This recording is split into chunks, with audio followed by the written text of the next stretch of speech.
একটা ভয়ঙ্কর বিস্ফোরণ যার কম্পন এখনো থামেনি। এখনো সবার মনে একটা চাপা আতঙ্ক কাজ করছে। এক রাজনৈতিক ঝড় যা ভেঙে দিয়েছে নীরবতার দেয়াল।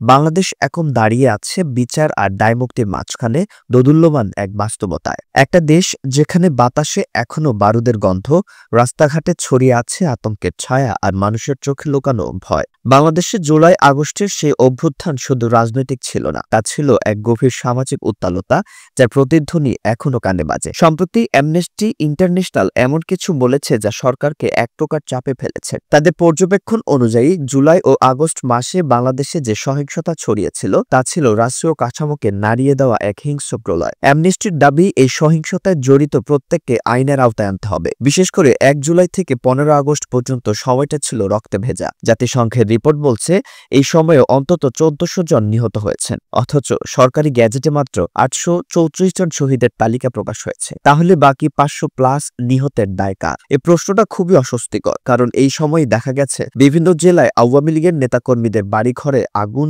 হামলা, এমনকি হত্যার ঘটনাও ঘটেছে। আরও ভয়াবহ, অনেক থানায় হামলা চালানো হয়েছে, পুলিশ সদস্যদের হত্যা করা হয়েছে, এমনকি একটি থানায় গর্ভবতী নারী অফিসার সহ জ্যান্ত আগুনে পুড়িয়ে মারা হয়েছে। অ্যামনেস্টি বলছে এই সহিংসতার পেছনে যারা ছিল, যারা নির্দেশ দিয়েছে আর যারা তা কার্যকর করেছে, সবার বিচার হওয়া দরকার। কিন্তু প্রশ্ন হলো, সরকার কি আদৌ সেটা করতে পারবে? এই সহিংসতার মূল ঘূর্ণিপাকে ছিল তারাই, যারা জুলাই বিপ্লবের পক্ষে ছিল।